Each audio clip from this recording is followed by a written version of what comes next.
आगे मिला था, लेकिन आपका सहयोग वास्तव में बहुत बड़ा मिला और उसका ही परिणाम है कि आज ये विषय 2 महीने के लिए स्थगित हुआ है और राष्ट्रीय शैक्षिक महासंघ इस विषय की अगुवाई करने में सफल रहा। मैं बताना चाहूंगा कि ये आंदोलन सफल। मेरा नाम शशांक कुमार पांडे है। मैं राष्ट्रीय शैक्षिक महासंघ जनपद वाराणसी का जिलाध्यक्ष हूँ, प्रदेश का प्रतिनिधि। आज किस तरह की बैठक की गई, क्या निर्णय लिया गया?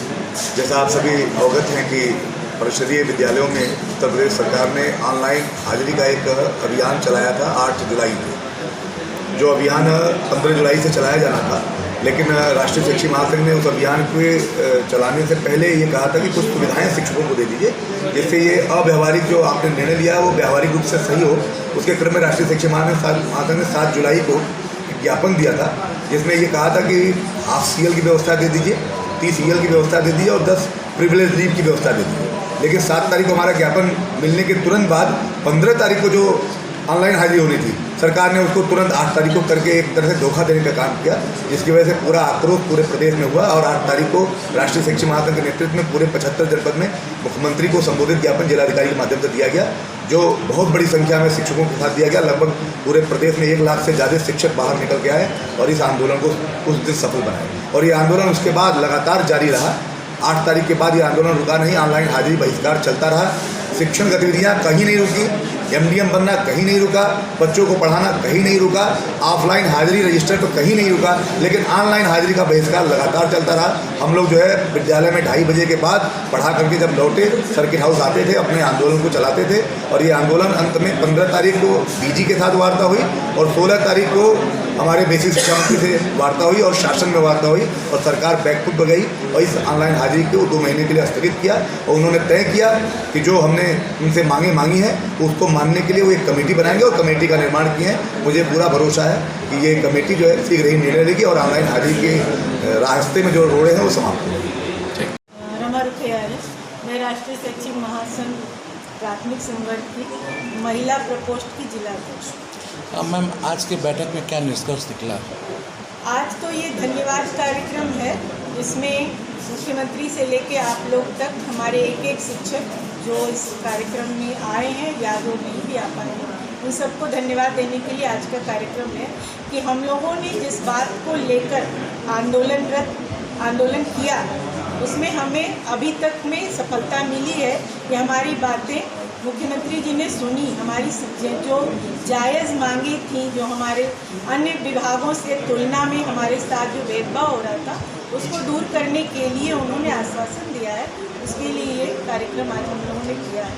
मैम, बात किया जाए अभी फ़िलहाल 2 महीने के लिए ऑनलाइन हाजिरी स्थगित की गई है, क्या लगता है कि आगे भी इसको लागू किया जाएगा या नहीं? ये तो डिजिटल हाजिरी आए, क्योंकि हम तकनीक से कहीं भी भाग नहीं रहे हैं। तकनीक का ज़माना है और हम तकनीक के साथ हैं। और शिक्षक अगर तकनीक के साथ नहीं होगा तो हम समाज को क्या बता पाएंगे कि आप तकनीक से भागिए, क्योंकि मैं ही तो लाऊंगी तकनीक को। इसलिए हम लोग तकनीक से बिल्कुल अलग नहीं है, हम लोग बिल्कुल तैयार हैं डिजिटल हाजिरी। तो फिर डिजिटल हाजिरी का विरोध क्यों हो रहा है? विरोध नहीं हो रहा है, हम लोगों की जो समस्याएँ, उन समस्याओं पर विचार करने को कहा जा रहा है। इसका विरोध कतई नहीं है, इसको एक गलत दिशा में ना ले जाएं। हम लोगों का ये कहना है, हम लोग डिजिटल हाजिरी सुबह शाम दोनों समय देने को तैयार हैं, लेकिन उस दौरान क्योंकि हमारे विद्यालय सिर्फ शहर में नहीं है, गांव के दूर दराज इलाकों में है और सिर्फ वाराणसी जिला में नहीं है, बगल में सोनभद्र का इलाका है जो नक्सली भी है, तो वहाँ भी विद्यालय है, वहाँ भी शिक्षिकाएँ हैं और ये आधे से ज़्यादा महिलाएं ही इस पद पे वो है कार्यरत है। उनके साथ जो होने वाली समस्याएं हैं उससे हम लोगों को सरकार को अवगत कराना था और सरकार ने हमारी बातें सुनी।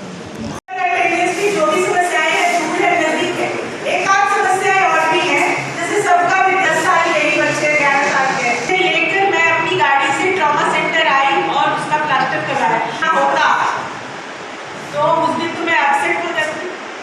मैंने नैतिक जिम्मेदारी होती है कि माँ बाप अपने की देखभाल करें और अगर उनके साथ कोई गड़बड़ी होती है तो मेरे बच्चे उस बच्ची को अपने विद्यालय से लेकर ट्रॉमा सेंटर आई। ये पूछना है था, अभी तो था में चला गया कि हम 2 बजे, 2:15 बजे, 2:30 बजे हम वापस अपनी उपस्थिति दे, तनख्वाह बचानी है, अपनी नौकरी बचानी है। तो ये एक इंसानियत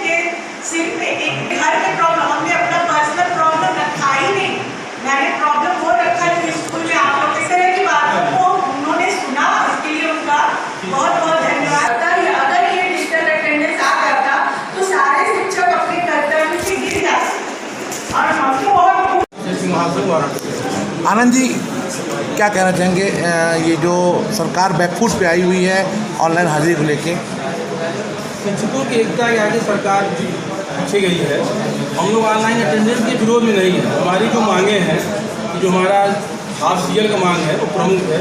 हम विद्यालय पे आओ और हमारे घर कोई अकस्मात घटना हो जाए, परिवार में कोई बात हो जाए, तो हम अपना हाफ सीएल लेके चले जाएँ।